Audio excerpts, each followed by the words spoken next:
What's up, guys? So I decided to do a little experiment with my offensive line.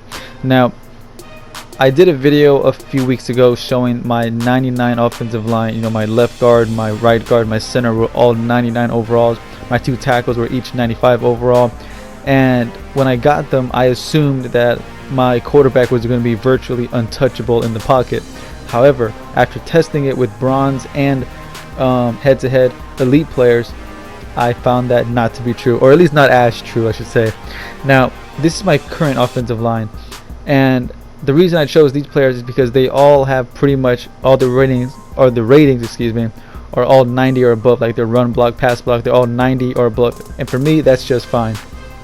And they're all relatively cheap, except of course Unger, but he's only still on the team because of his chemistry boost. But anyways, the first clips that I'm going to show you is with my 99 offensive line, which had Bruce Matthews, DeCastro, the two motivator tackles, Streif and Joe Thomas.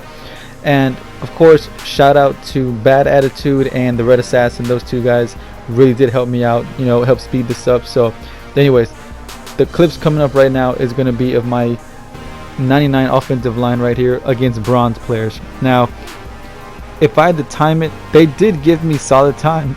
Excuse me. And you see right there, that was about what 6 or 7 seconds. That's not bad against bronze players.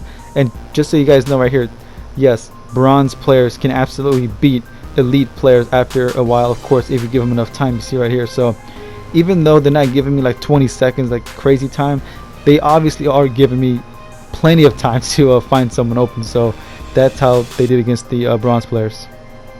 Now these right here are head-to-head games where I'm just sitting in the pocket, sending everybody deep, seeing how long they can give me to throw these passes. And right here, Max Unger one-on-one the center with Darnell Dockett. He holds him in check long enough for me to take off and make something happen. But you can see right here, DeCastro on the right guard gets destroyed. So I think all in all, they definitely did better, obviously, against the bronze players. So yes, there is definitely a difference between going up against bronze and elite players. Now this right here is my current offensive line going up against bronze players. Now look at my left tackle, Tony Baselli.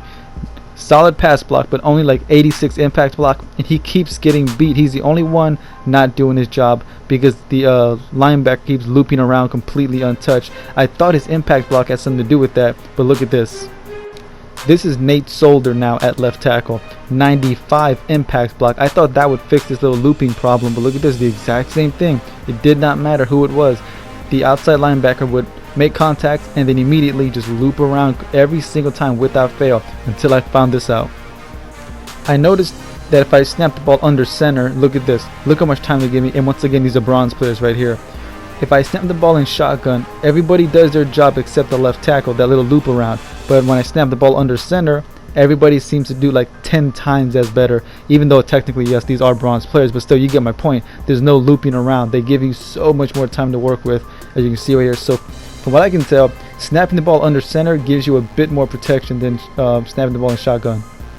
And this right here just goes to show, man, even bronze players can beat the elite players. Look at my left guard, Justin Pugh, get pushed back like it was nothing by a bronze player. That made no sense to me whatsoever, but it is what it is.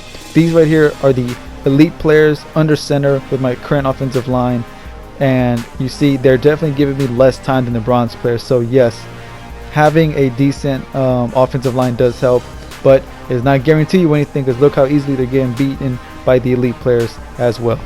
So that's going to wrap this up, guys, and my final take on the whole thing is very simple. Is a 99 offensive line worth it? I say no, because this whole thing reminded me of the Color Rush and Campus Hero Todd Gurley that I just reviewed. In that video, I specifically said the Campus Hero version is better, but not by much. It's certainly not worth that extra $400,000 that you have to pay. And this line right here cost me like around $500,000. The other one cost me like 1.3 mil.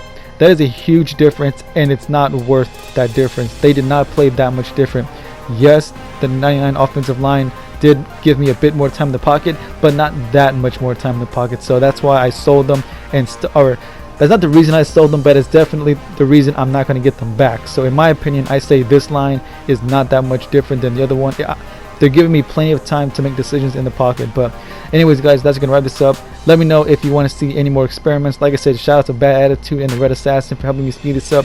And yes, you see right there the Randall Cunningham review will be coming soon, as well as the flashback Luke Kuechly. Those reviews will be dropping soon. But anyways, guys, I'll see you boys then. Don't forget to like, comment, subscribe. Thanks for watching. Peace.